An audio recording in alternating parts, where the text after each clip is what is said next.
Hey folks, Michael here again with the CCERP podcast, Cypress Creek Ecological Restoration Project. Again, we've got a bunch in a row now, a good sequence of people talking about human movement. Remember, to restore ecology, we got to restore ourselves, restore our own movement, restore our connection to the world.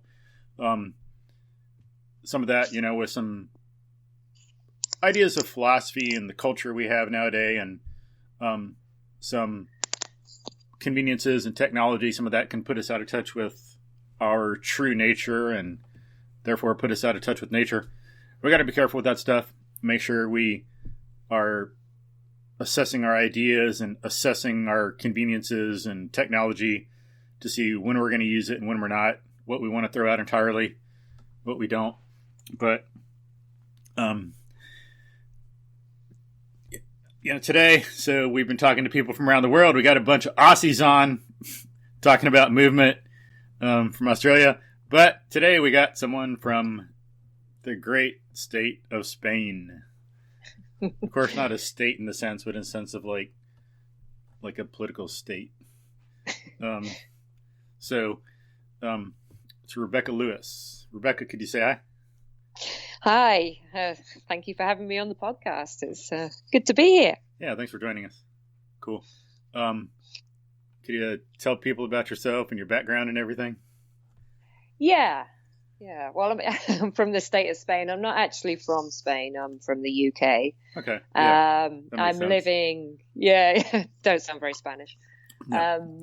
I'm living on a beautiful island called Mallorca, which is in the Balearic Islands off of Spain in the Mediterranean.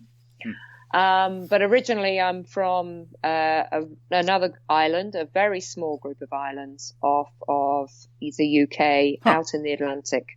Yeah, 30 miles off the UK in the Atlantic. Huh. How big was that island? Well, the biggest island is 2 by 3 miles, Wow.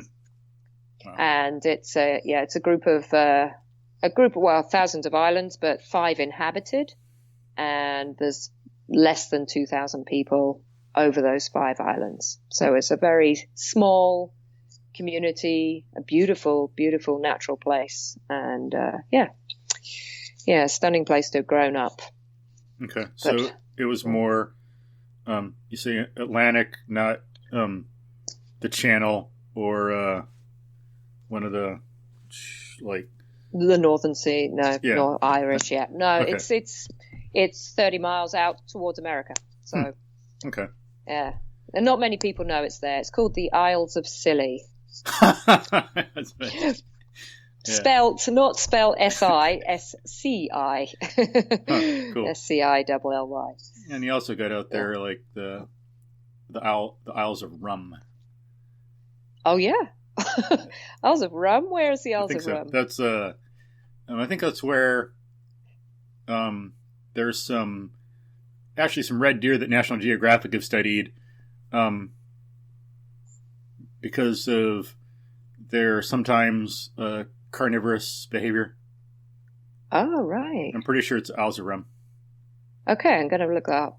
Yeah. Sounds interesting. Sounds like a more wild place as well. So Yeah, it's interesting. Like one thing a lot of people don't know, but I heard about some deer behavior, then looked it up, then started finding similar things. But yeah, squirrels, birds, deer, horse, cow, they all have some actually carnivorous behavior. They're not like pure little cute herbivores. It's not like, oh, look at the little squirrel, it eats nuts. No, it doesn't. It eats other things too. Yeah, we do cartoonize, don't we, a lot of the animal world.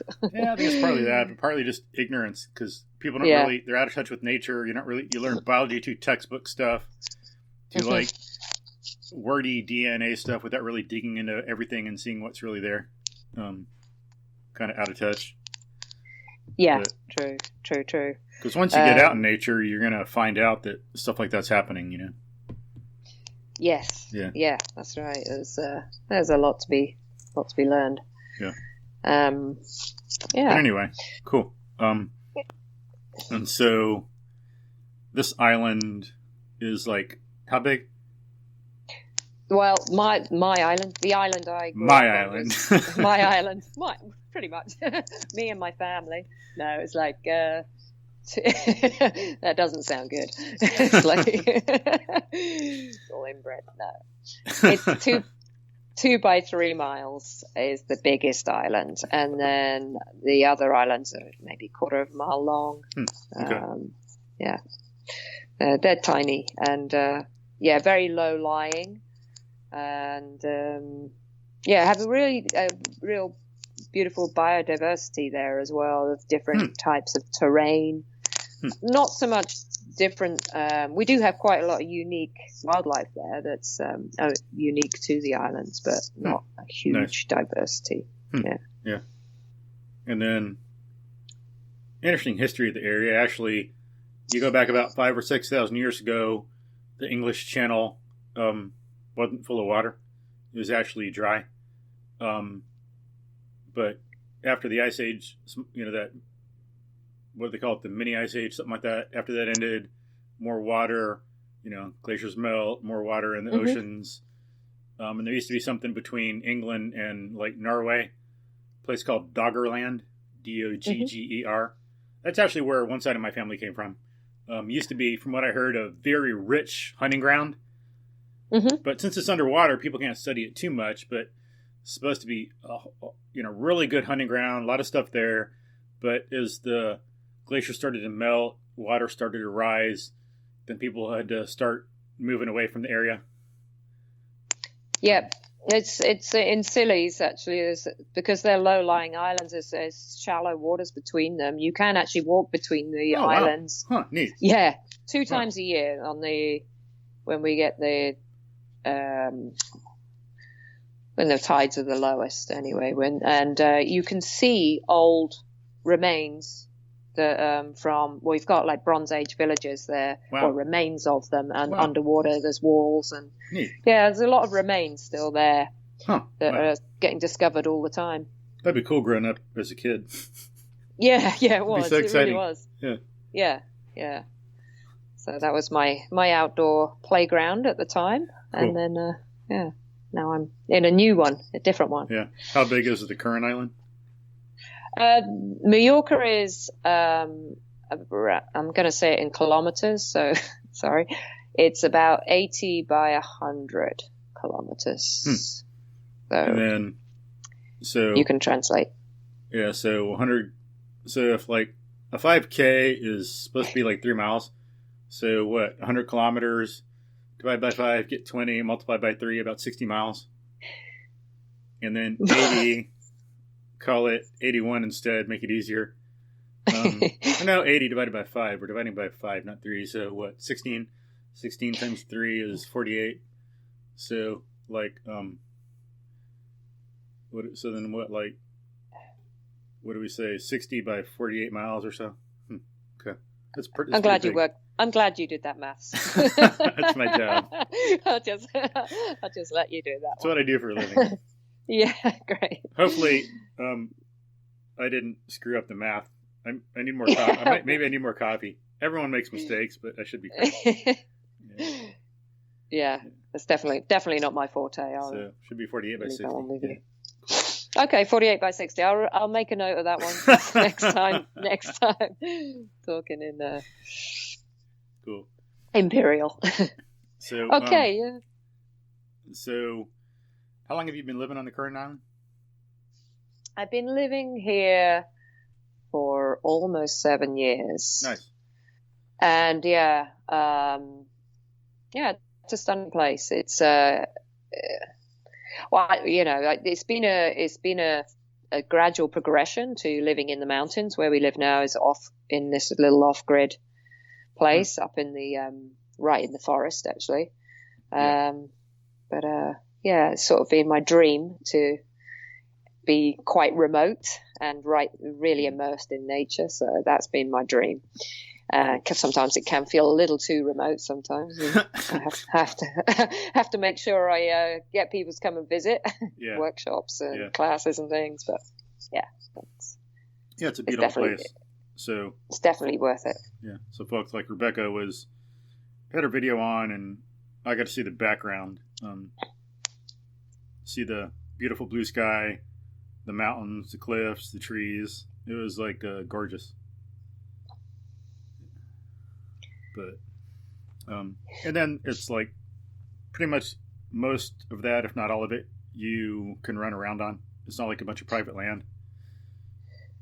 No, it's UNESCO World Heritage. For some reason, they are very special mountains, but people ask me why, and I'm not 100% sure why they were made UNESCO. But I think it's good that they are, because they're protected. So where we live now, there's no permission to build. You couldn't build anything up here. We can't even use concrete to set anything in the ground. We're not meant to. But the string of mountains, the chain of mountains, is about, again, I'm going to talk in kilometers, is around 120 kilometers long, and there's a network of trails running right through. There's actually a pilgrimage trail running right through the mountains. So I can walk out my front door and I could just run. I can run for quite a few hours without seeing a road. Cool. So nice. And without seeing many people either. Yeah. Which is great. That's one lucky thing we have around here on this creek. We can actually go out places where I don't see anybody, don't hear anybody, don't hear any cars, no road noise. It's nice when no planes are flying over. Really nice, peaceful, serene. I think it's important for us. Absolutely, yeah. I think it's rare to have that now. There's not much wild space where you can really just only hear natural sounds. Yeah. Purely. It is a rarity. Unfortunately. So and when you're in that environment, it really does hit home. It's just like, wow, it's so peaceful. There's something else that this sense and feeling that it gives you if you just notice that peacefulness of nothing else interfering with the nature sounds. It's beautiful. Yeah. I think some scientists are starting to study that, the importance of quiet. And some people think, oh, I live under an airport, I've gotten used to it, I can sleep just fine. But when you look at the facts, what's really going on in the body, they do have elevated levels of cortisol, stress hormones, things like that. So while you get used to it in the sense that, the one example a lot of people use is smell. There's some smell in the room, you're in there, you start to tune it out. You get used to it in that sense, but it's still affecting you, Yeah, absolutely. But in no telling, I don't know what all effect it has on your quality of sleep, the deepness of sleep, and all this stuff. What else is going on besides the elevated cortisol? But there are effects. It's not like we're not immune to them. Absolutely not. No. Yeah, I think just even sort of low-level sounds, sort of like an airplane going over, or maybe just like a vibration from a mobile phone. These sounds kind of stimulate something. It's like sort of something much more deeper in our biology. Maybe it sounds like a growl from an animal, or and so it starts to stimulate your nervous system in a different way. Yeah, or put you into more parasympathetic. Yeah, makes sense. That's why music works, and that's why people have different ringtones. Yeah. It's not like, oh well, you're just saying it resembles a growl and it doesn't matter and blah blah blah, but why do we have music and why does it affect us differently and why do we have different ringtones? Sound matters. Yeah, definitely. Yeah. But so cool. So what about your background in movement and fitness? Could you tell us about that? Yeah, sure. So I believe it's relatively recent. It's not like I've been an athlete for all my life. I started running maybe about 20 years ago, and just just through the need to getting out and moving. And, and it started to become something that was like, wow, this makes me feel really good. And it really changes my mindset. And so that became a bit of a regular thing for me. I mean, a while back, another chapter of my life before, I was a photographer working in London. And, cool. And that I knew wasn't working for me for a while after a certain amount of time. But at least I had running to keep me going. And then, sort of the natural evolution of that is I got away from that city life and started to run more, became trained to become a natural running coach.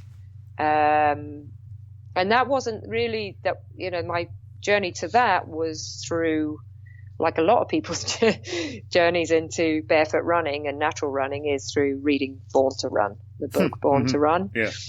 Thanks, Badougal. Yeah, thank you very much for that book. And that other one, Natural Born Heroes, I like that a lot too. That was good. Yeah, I haven't actually read that one. Yeah, I listened to it on Audible. Okay, will do. It was good. I like that a lot. It's on the list. Yeah. I don't remember if I've listened to it twice. What's that? I don't remember if I've listened to it twice, but it's worth 2 or 3 listenings. It's a nice story. Really interesting. Born to Run is the other one I want to revisit because it was at the beginning of my shift into seriously changing my running. Number one, changing my running form. And then like getting coached and then becoming a coach. So it really was the impetus that got me going on that. Cool. And and then my other movement practices, I was a yoga teacher for a while. I practiced it for probably 15 years and then started teaching it for about 6 years. But I kind of and then I'm a MovNat instructor, so I trained in MovNat. Coming to that bit, that's been a few years now. Yeah. So the natural evolution of this is like the yoga started to make less sense to me as I was teaching it, and I was like, well, this isn't really in alignment with my physiology. Trying to force these shapes and concepts and poses. And, as time went on, I was like, no, this doesn't resonate. It doesn't always feel good in the body. And it's working within this technique and belief system. So the natural movement, natural running makes more sense to me because it's moving with in a response to the environment. It's moving in alignment with your biology, your physiology. And, if it's done well, if we relearn how to do it well, the body responds well. And, it's not about no pain, no gain. It's just about pure enjoyment.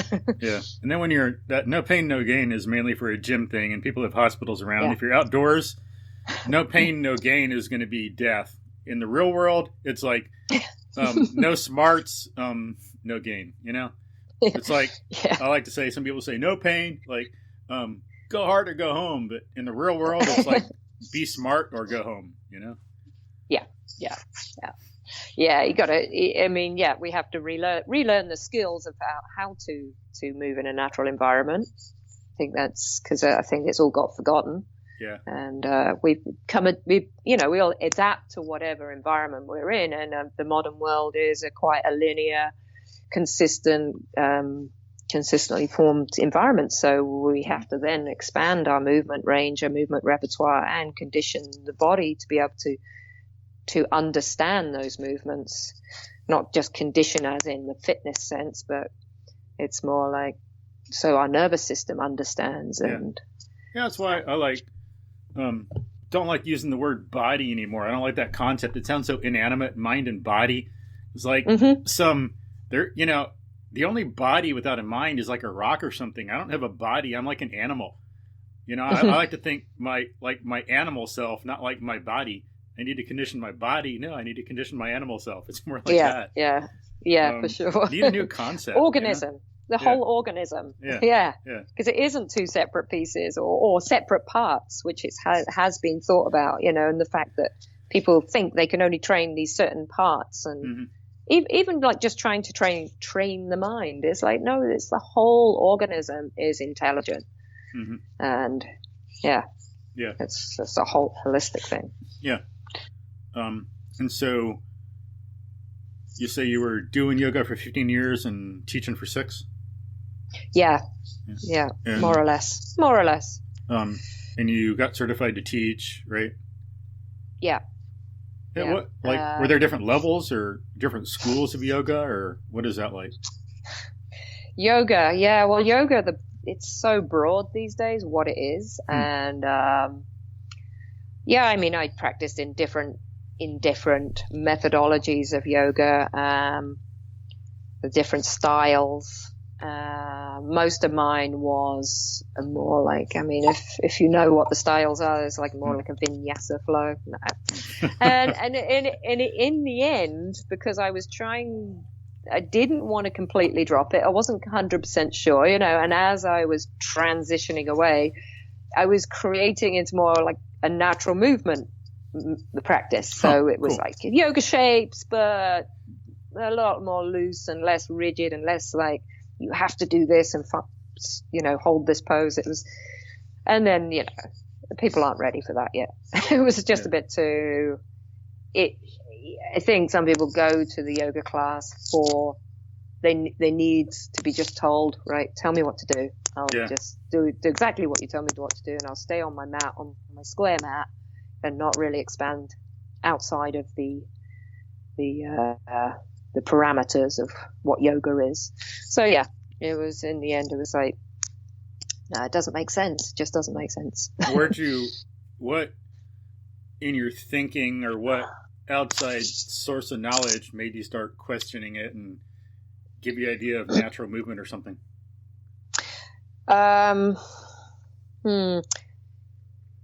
I think when I discovered MovNat, it completely resonated straight away. I mean,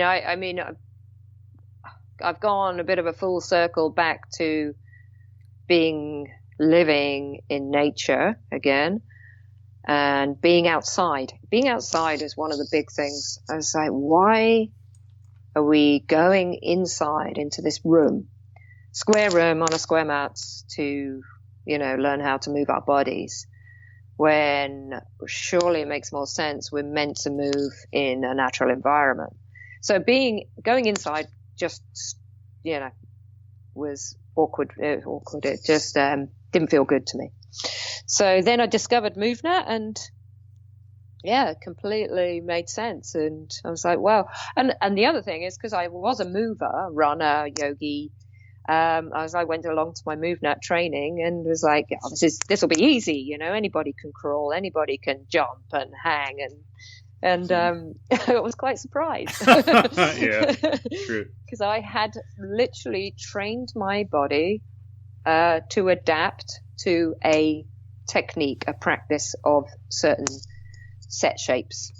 And it doesn't, I'm strong, I'm sort of physically, I feel like fairly physically balanced, no aches and pains now, but I think I put that down more to moving in a natural way.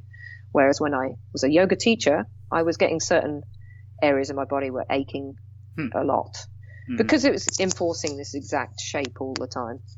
So where was I going there? I kind of lost my thread. Well, I think so. Was it MovNat that got you thinking about yoga differently? Yes. Okay. Yes, definitely. Yeah. It just made a lot of sense. I was like, wow. Blame it on MovNat. It always goes back to MovNat. Thank goodness, something that's much more in alignment with, we're moving our bodies the way they're meant to move. Yeah. Mm-hmm. Well, they've evolved to move. Yeah. So you started learning about MovNat and then changing your yoga practice and transitioning. And how long have you been aware of MovNat now? Probably 4 years. Okay. Not so long. Not such a long time. I think I trained in 2000 and 16. I think I started then. You got level 1, level 2 at the same time? Yeah. Okay. Yeah. I say yes. I got almost level 2 at the same time. I had to add my pop-up. Okay. I had to train for the pop-up because, my sort of ignorant assumption that I'd be able to do it all was a bit shocking especially when it came to a pop-up. Yeah, it's interesting how a lot of people are like that. They think it's easy, or I can do it, or just shows the general kind of movement ignorance of the culture. Definitely, yeah. It's not that people are stupid; they're just don't have the contrast to know what it's going to take, what it's really like. Just like anything, it's like you don't know what you don't know. It's not just for movement, but it'd be the same thing for any other field of inquiry or human action. It'd be the same exact thing. Oh, that looks easy. Oh, well, I guess it's not. Yeah, you might have the muscle strength, you might have the conditioning and everything, but even if your nervous system doesn't know it, you haven't learned these certain patterns of movement. Just that in itself can stop you. Yeah. So it's not having that range, and it really is like giving your brain more range and information. Yeah. You learn how to use your muscles not just for pure strength, and that doesn't really it's not really a thing anyway. That's a fantasy. But you start to bring the nervous system in to play and the whole animal and control things. Like one time some guy I was tutoring in math played football high school, then he's college ball now, and took him out to run around the woods, show him some stuff, and so okay, we're gonna pick up a log and carry it on our shoulder. So I'm just like boom, boom, boom, and I'm off, and okay, now you do it. Of course, could he? No, he's like could catch on after a bit, but he had to learn how to balance it. You put it on, and then it's not balanced, so it falls off. Tries again, it might have fallen off. Tries again. He's like stumbling here and there, And then I gotta like say, okay, here's where you gotta get the balance, and you gotta be careful, make sure it's balanced. Squat down, get it positioned like this. Okay, now here, lift it up, hold it like this, then you can go forward. So it's not immediate, obvious. No. Takes some practice. Go ahead. That information's not in there of just being able to move in a certain way. Yeah. It's like running, actually. People assume it's like, well, yeah, we should all be able to run. And most people can run and there's many different ways that people are doing it, but they're not all good for long-term health and you're not going to be able to run for a long time because it's just not in alignment with your physiology. Yeah. So, what's your background and training and expertise in running? My background is from, I guess, like say running for about 20 years, I guess, but not been a runner all my life. And trained with a guy called Lee Saxby. I don't know if you've ever heard of him. He was he is still one of the Barefoot, one of the forefront leaders in the Barefoot movement. I think there's a really great guy over in America called Mark Cucuzella, who's probably one of the first that's really one of the main guys in the Barefoot running world. And he's just brought out an excellent book actually called Run for Your Life, which is pretty much everything that I've been teaching over the last years, and I'm very, very happy to see that it's all in keeping with what I teach. Oh, good. So I started off with Lee Saxby, and more recently I've been coaching under tutorship of a lady called Helen Hall, who's amazing in biomechanics and method called anatomy in motion. Cool. And so it's all looking at people's individual patterns in the gait cycle and seeing what's missing really in a balanced, optimal way of moving. So walking or running, and what can be causing restriction and pain. So that's the first sort of coaching was much more of a broader method of looking at how people are moving, and then giving them some movement patterns to change, so they are a little bit more balanced in their body and put less impact into the joints, or the appropriate amount of impact into the joints, and obviously using their feet, allowing the feet to be more responsive by changing footwear and slowly adapting their feet and body to a more natural way of moving. Cool. So you ran for a while, and then did you get to work with Saxby directly, or like what? Yeah, I did a few trainings with him over the years in person. Yeah. We did different levels of training with him, and then also went into bioenergetics and breathing as well. Which is much. Good. Sorry. Go ahead. No, which is it's also, it's a lot of people in the running world that talk about how to breathe with using breathing through the nasal breathing, like the oxygen advantage. Patrick McGowan, so the simulating high altitude training, and nasal breathing to sort of build endurance and keep your heart rate more. So it's like a natural heart rate monitor as well. So keep it at a consistent level when you're running. So if you're just nasal breathing, and then did you do like workshops with Lee, or like what was the deal? Just private sessions, or no? No, he did training courses over in the UK. So I went over there and did these 2 or 3 day courses with him. Cool. Over time. And then you've gotten certified as a running instructor? With him, yeah. And then the same with Helen Hall, which is, I believe, really taking it to another level, because it's much more of an individual approach of looking at how people's bodies are moving or not moving, where there's specific restrictions, and then giving them movement drills and patterns drills to create new patterns and reawaken the nervous system as well to certain body parts that aren't moving so well. Yeah, it's something people need to realize. Go ahead. It's what? Oh, yeah. But carry on. This is just one thing some people need to realize, that because it's partly, again, the culture, the education.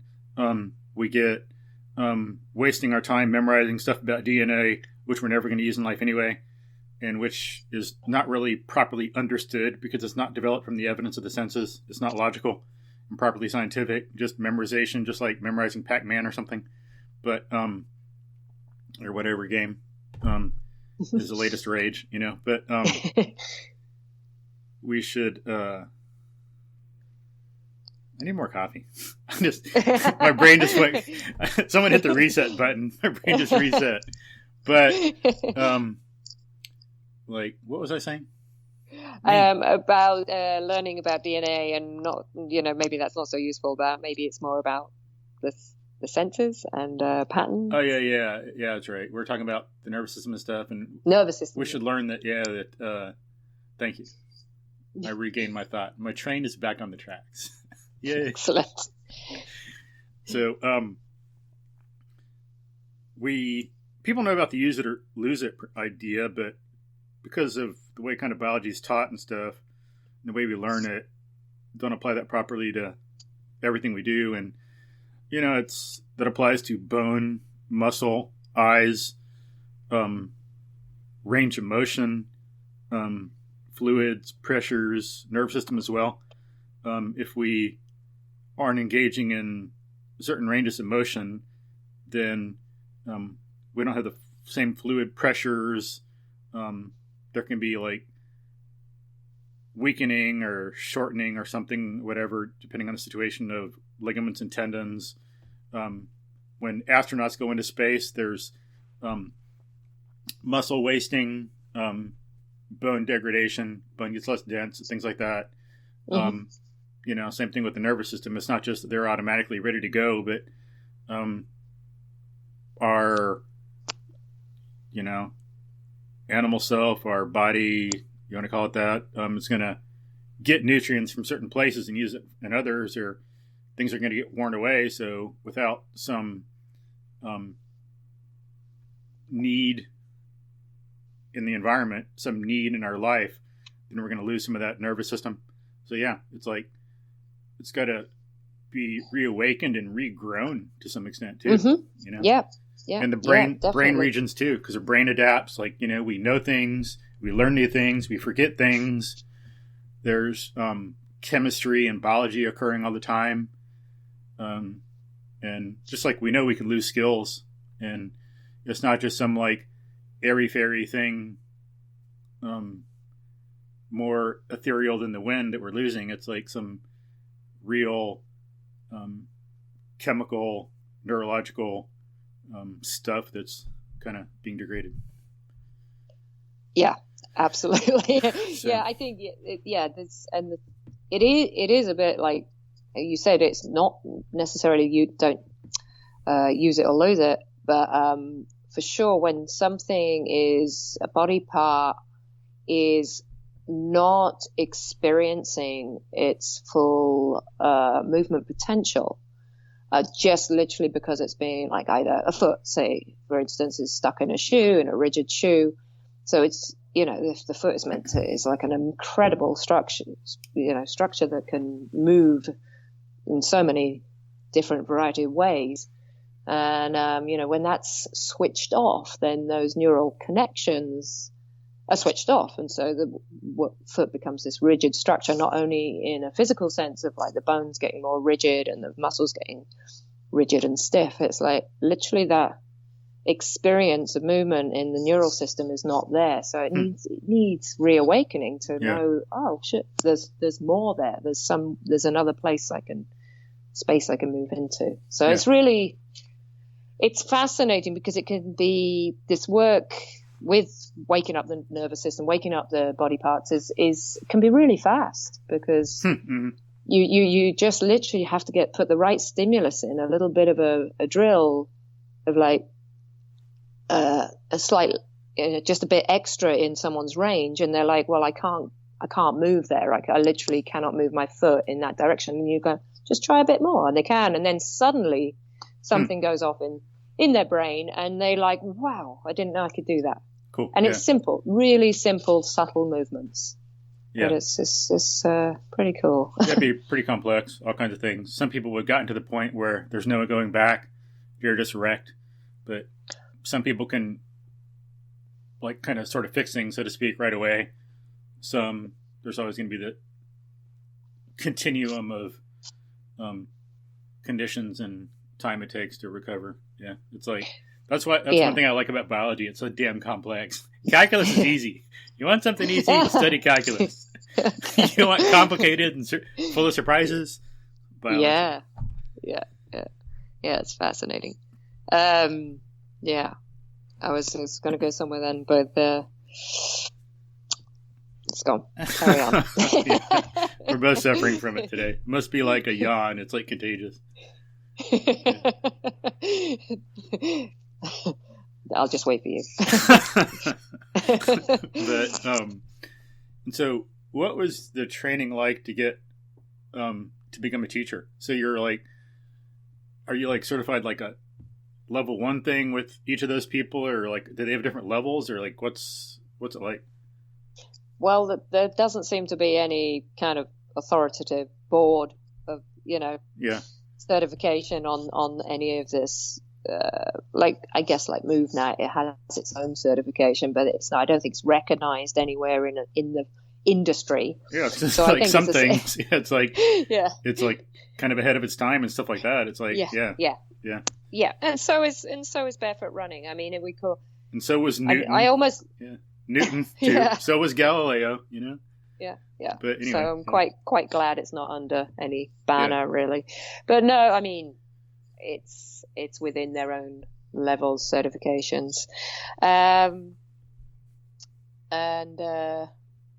what was the question? Well, they was about like Helen and Lee. Do they have different levels, or is it just kind of one certification to become a running coach with them, or like what?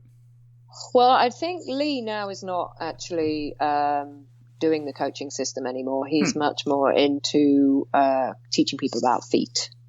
So, I think he did it for quite some time. I'm sure. I think he's doing it privately. But, okay. And Helen, her school is called Perpetual Forward Motion, and I think it's still in its early days.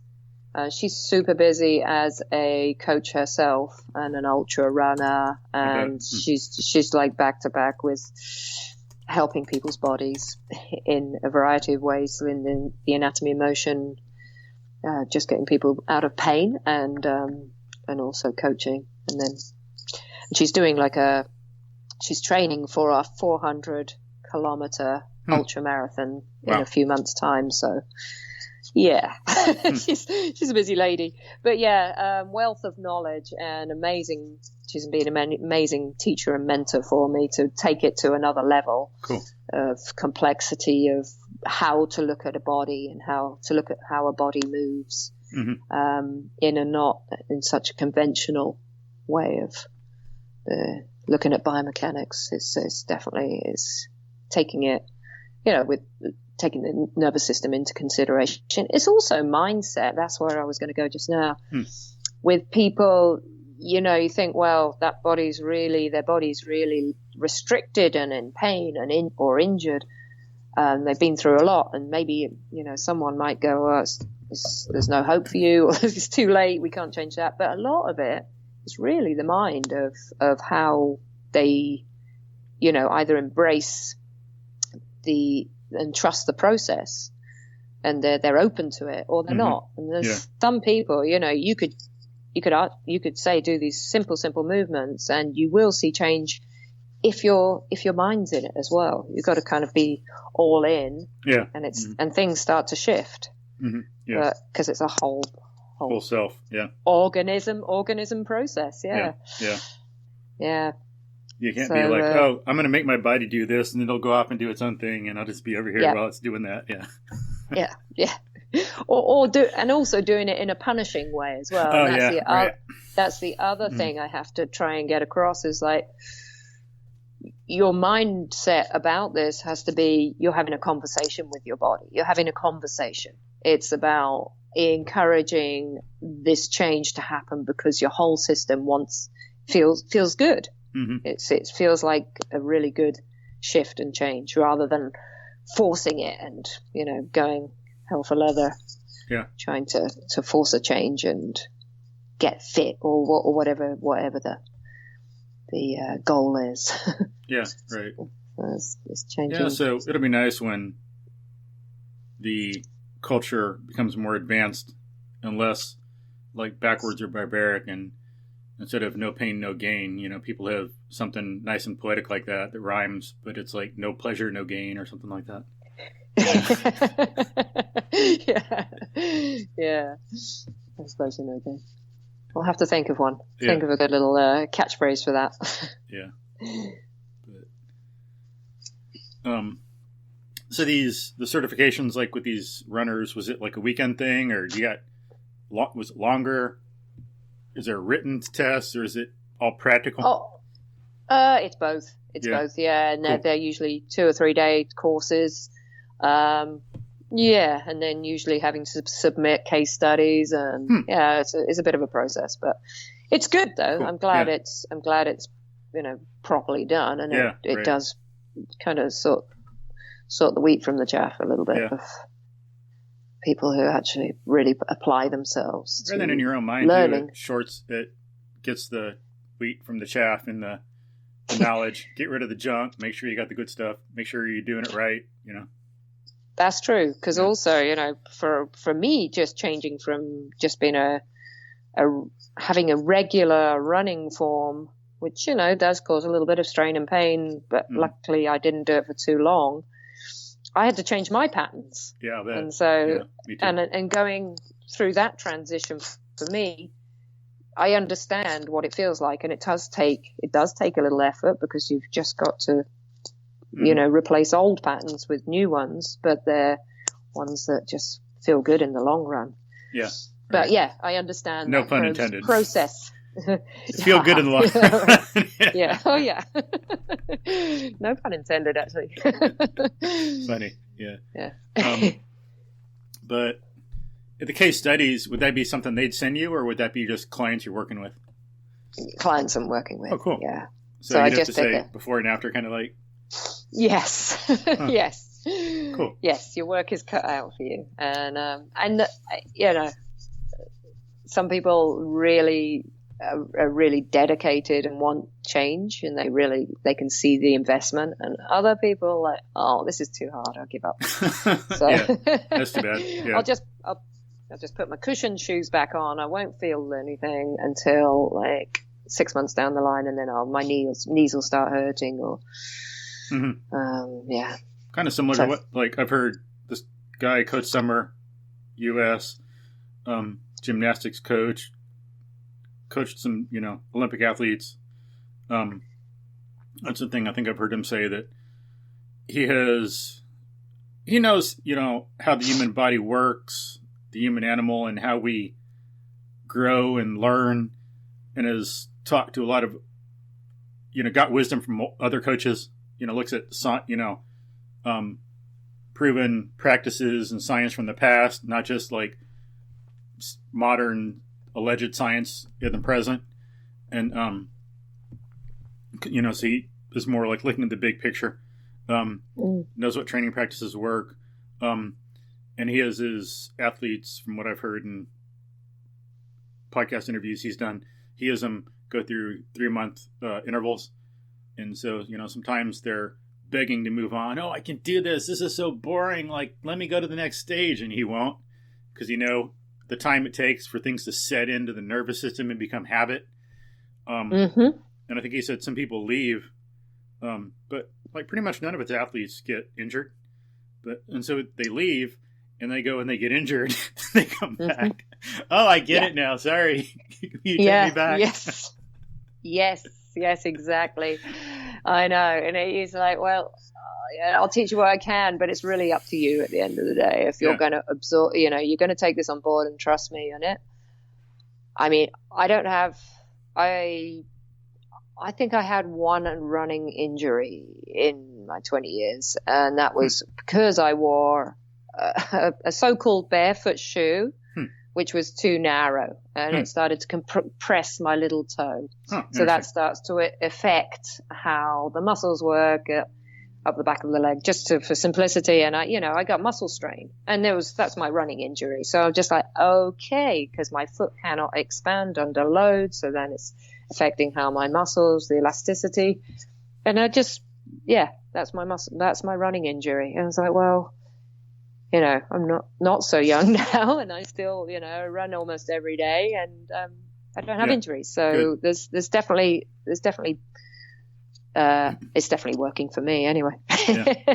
For sure. And I know, you know, I know what I'm teaching definitely works when people apply themselves to shift and change these patterns. But a lot of people are coming from a very limited range of motion, from either sitting in chairs a lot and wearing rigid, stiff or cushioned shoes, which is conforming the feet, restricting the feet, and the feet are pretty integral to how the rest of the body can move, because the foot, you know, it's like so much movement range to sense the environment, and if it can't, then the rest of the body has to move differently and non-optimally.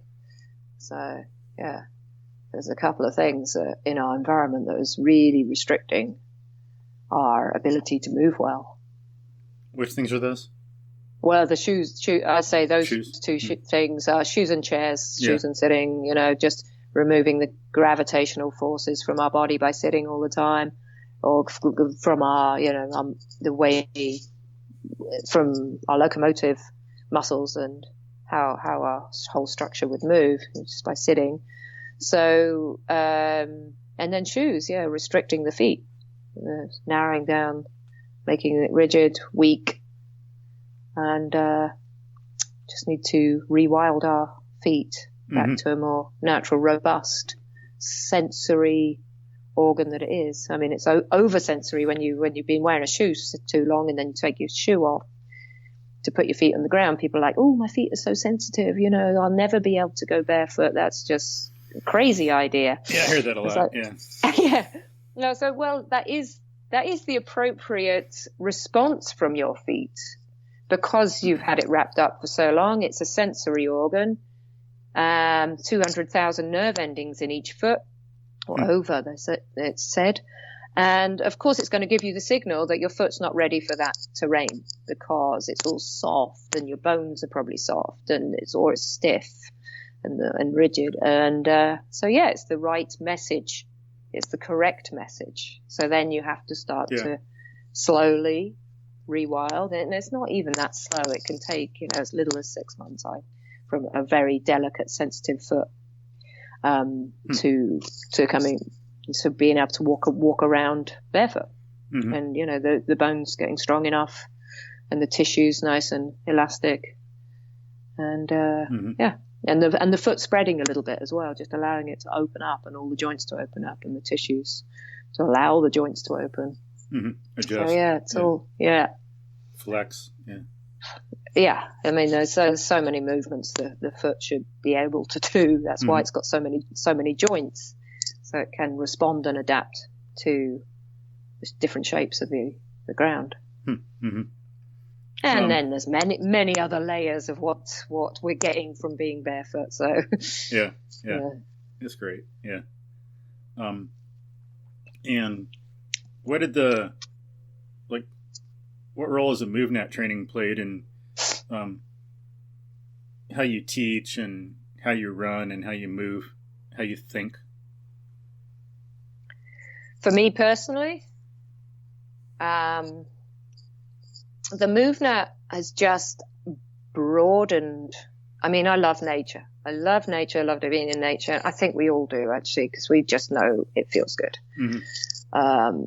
That's why people go for walks and hikes. But it's broadened my movement range, my movement repertoire, given me a much more all-rounded feeling of strength, strong balance in my body. I wouldn't say strength as it gives the wrong visual of like, oh yeah, I've got to be strong, like it's about being muscular. Arnold Schwarzenegger. Just I don't know if that's going to work on me. But it's given me much more balanced ranges of motion, and it makes me just interact with the environment more, with nature, with the natural environment. So now I don't just go for a run. I go for a run and then I might stop and then crawl along a tree branch or fallen tree or climb a tree or jump from rocks. It just makes it more fun, and you notice opportunities more to move your body in different ways. So for me it's just opened up a whole new experience of moving in nature, which is it's stimulating the brain again even more. You're stimulating and learning constantly, so you're learning more and feeling more confident, competent to sort of interact anywhere. Yeah, same here. A few things it's done, made me more aware of movement variety, all that's possible for a human, not just possible, but appropriate, and things we should do because it has a benefit. It's not just like some little feather in your hat, and how the technique matters. So I'm out there moving around more like I don't know, what are the levels, like blue belt, brown belt, black belt, instead of like a white belt, you know? So instead of being like some uncoordinated, ungainly little 5-year-old kid in a so-called advanced culture that has very little movement practice and can't do much of anything, instead of being like that, then I'm more like a Native American, African bushman, ancient person from 10,000 years ago who can move around effectively and efficiently in their environment. And then, so there's the mastery, movement variety, the logical progressions. That's important, knowing how everything's connected. Instead of like sometimes, okay, here's a bicep curl. Let's study everything about the bicep curl. I know all the muscles. Who cares about the muscles? It's like, unless you're going to get injured, I don't think about the muscles when I'm doing it. I don't really need to know the muscles, like, you want to develop a bicep and whatever. Okay. But, you go and you're doing all this stuff with the bicep curl. Oh, and then you know everything about like the leg press or whatever. But it's not logically connected. Yeah. It's like, I like the logical connections of MovNat, how, how lying on the ground supine and rolling is related to crawling, seemingly unrelated skills. You know how like throwing is related to hitting. You know how crawling is related to running, is related to climbing. So it's just all interconnected. That's just so awesome and beautiful. Yeah. And then the mindfulness, how like be out there like an animal or like a Native American Indian, and you're like totally aware and moving through your environment, your whole self. So there are 4 things that MovNat's really taught me or stressed, and I've really developed. Instead of just being some airy-fairy idea, it's like real, developed, scientific, practical, practiced. Yeah, and it's, in the simplest form, I think it just, you go out and do it in a natural environment even better, but it just seems to make an innate sense to your body. You just, you feel good, basically, in the simplest terms. You go, I feel good. This is actually feeling really like what I'm meant to be doing. And the other element that I realize is it's the ground movements, and which are this natural progression to the more complex skills, which we can all learn and have in our range. But they can be playful. All of it can be very playful. So we have that element of play, which just really brings a whole sense of joy to the whole body, because you're doing something that your body enjoys, because it's in our biology. It's already, it makes sense to us. So without us, intellectually knowing it, it just makes an intuitive sense to move that way. And I think, when I started doing it, I was like, wow, this is fun. This is really fun. And it just feels really good, because you just feel like, wow, I didn't know I could do this, because your body already knows, really deep down, it knows. And you just have to relearn these skills, because we've just got so far removed from them. And our environment's not encouraging them. Environment, we adapt and respond to whatever environment we're in. So if we're in a concrete square environment, that's, our body's gonna just lose its limit. It's going to be much more limited. Our response to it is limited as well. Yeah, that's a good point. Like the fact that it's fun or interesting, or I'm accomplishing something. So I'm not, like some people, they think, working out has got to be painful or unpleasant, and you go to the gym or whatever, have someone drive you. But I get a good workout, and I don't have that. It's like I'm enjoying something, or I'll be out picking up trash, and I'm on 2 knees and a hand, and then I'm stretching with one arm, And so I'm getting this stretch without even like, it's not, okay, let's work on stretching now. You know, I'm like, my back and my arm have to stretch really far to get this trash and then bring it back. Or I might have to be on my belly to do it. And, you know, it's interesting and it's just part of a goal, kind of like what Katie Bowman calls stacking. You know, I just like, I just like to think of it as like, integrating things, doing a bunch of things at one time. So I'm out there and I'm enjoying nature, getting fresh air, getting sunshine or rain, depending on the day, and studying nature, enjoying it, moving, picking up trash, all these things. And so it's not an unpleasant thing at all. It's just, and in some ways, you just get out and do this stuff, and just like the exercise is a byproduct, you know? Yeah. Movement is what you're doing, and getting in shape just happens kind of because of what you're doing, and just an adaptation to that instead of like some, as I say, unpleasant thing, you know? Yeah. Well, it has a purpose. You know, it's a practical way of moving, and it's more purpose, a bigger purpose than just doing an exercise for what you want your body to look like. Yeah. So you're actually going out there, and you know, it's one of MovNat's philosophies is to be helpful and to help others.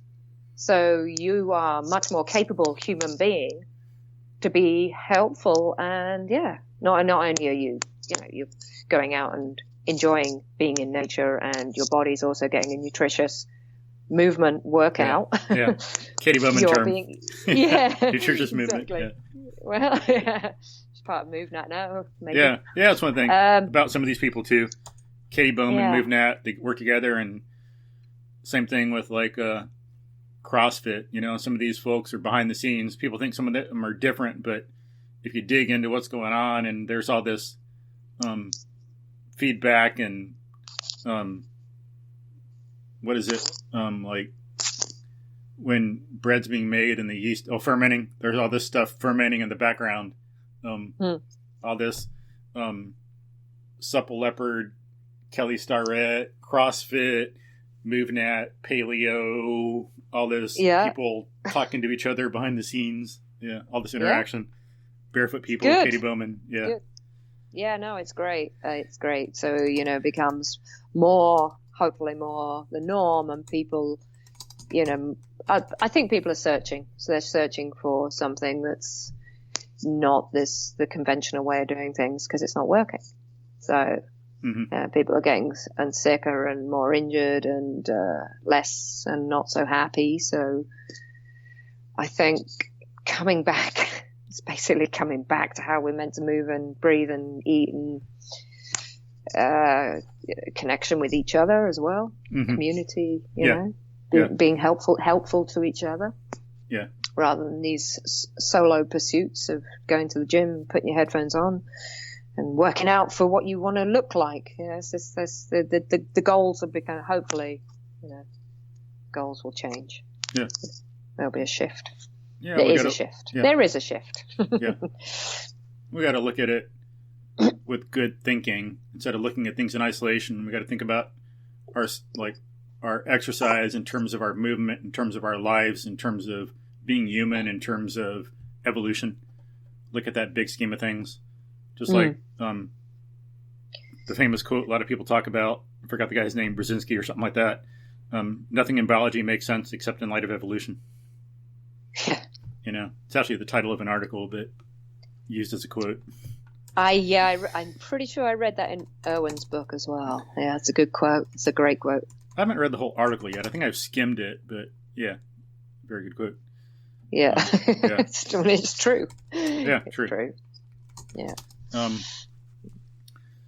So, let me see. I guess we can go a few more minutes. Right now it's 10:44 a.m. I have to tutor someone online at 11 a.m. and I'll need a little break to get more coffee. And I don't know what your schedule is like, but I'm okay for the moment. Yeah, I'm fine for the moment. I mean, cool. With the dog might start going off in a bit, but that's about it. Add a little character to podcast. Yeah. We are about ecology. Yeah. But oh yeah, I should have stayed outside for all the nature sounds. Well, it was getting cold though, as he said. But, It was, yeah. It's getting cold. It's the evening for me. What's the temperature like up there? I'm going to say getting cold, and you're gonna. I could just look it up. Laugh. I could ask Dr. Google. You're gonna laugh. Yeah, it's probably about, I don't know, I'll guess about 12, 14 degrees Celsius. What is it? Yeah, what does it say? Let me see. What's the name of the island? How do I spell it? Mallorca is Mallorca.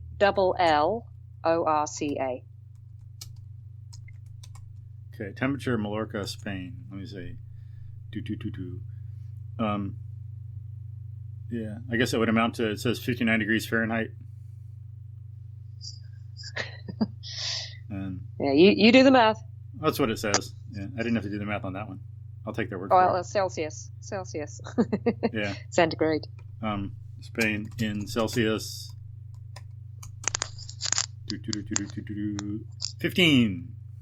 I said 14. Close. Not too bad. Well, you're inside, yeah. So it's very good being able to be inside but feel what it's like outside. It shows your connection to the environment. Yeah.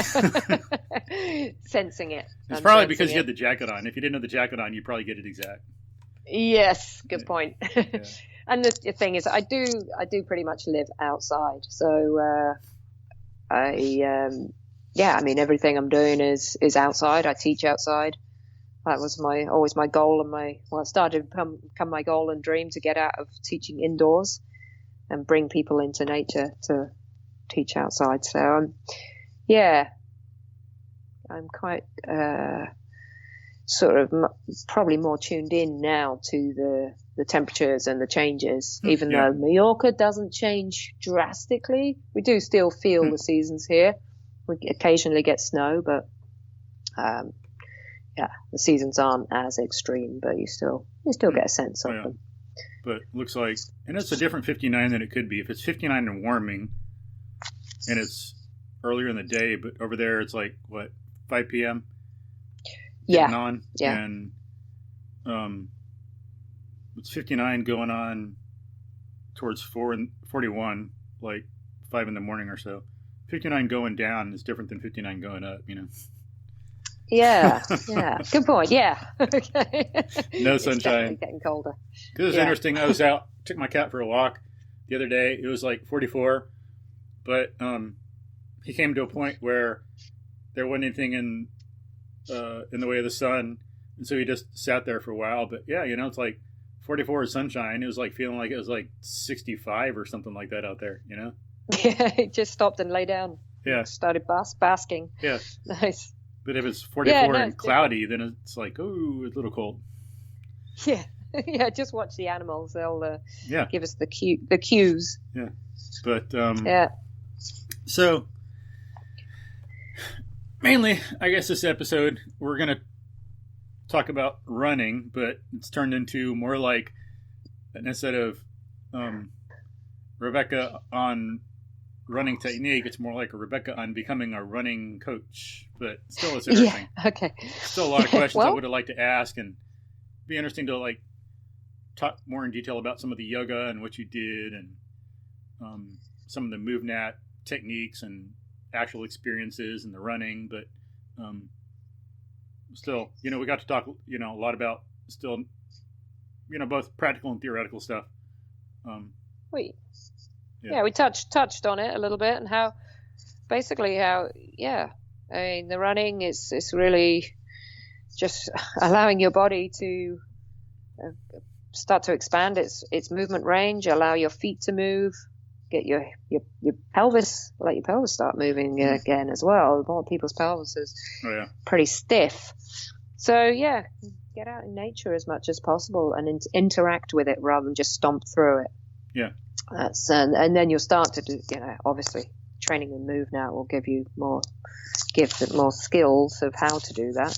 Mm-hmm. Just to remind your nervous system what it and body how's meant to move.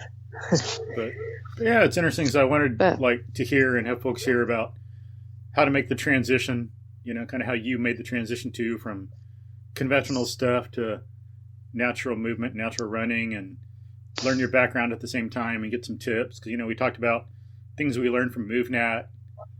We talked about how shoes and chairs affect your feet. So there's a lot of good theoretical and practical information in here. But, yeah, I think if people are interested in moving more naturally, running especially, because that's my main thing, and I think it is something that we should all be able to do. It's just a human speed, basically, walking, running, sprinting, many transitions in between. Yeah. If you start to just let your feet rewild, number one, get your feet used to moving and responding to different shapes and terrains. Go slow with that as well, so they adapt slowly and you don't break anything. Don't go running straight away in minimal shoes. Yeah. That's number one, and then maybe have someone else look at how you're moving, because we've got these deeply ingrained movement patterns, restrictions in our bodies, and without a little bit of help to change the patterns and build some new patterns, then it's quite difficult to do it yourself. Yeah, and we don't know what we don't know. We always got to be on the lookout for that. So ask someone else, like, hey, do you have an idea? Because we can fix something if we know it's wrong or whatever, but if we're clueless, then we need a different perspective. Yeah, and visuals as well, because I film everybody. I film them before, and then we do some movement patterns, and we repeat, so they start to get into the system within the session, and then we can change those patterns by the end of the session. And then it needs to, repetition is key, really, to making it the default pattern that your whole system wants to adopt. So rather than, and dump the old patterns that are not very healthy and helpful for running without pain for longevity. So, get a coach, start walking barefoot, allow your feet to spread in some minimal shoes, walk before you run. That's the key things, I think, and, to transition. Slow and smart. Yeah. Cool. Yeah. Any other last words for folks?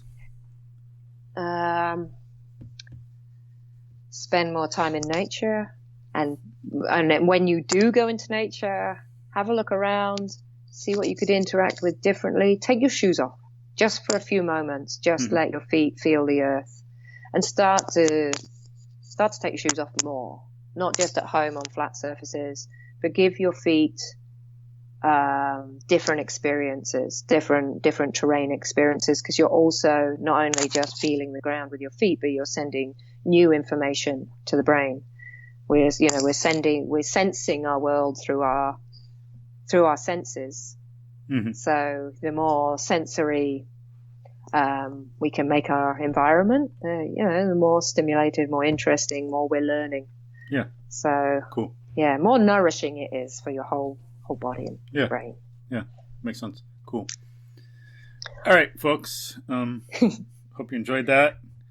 Yeah, so get out, be true to your nature, be part of nature, and enjoy. Be strong to be helpful, as they say. Yes, absolutely. All right, cool. Nice. So thank you for joining us. Hope you enjoyed that, folks, and we'll talk to y'all again soon.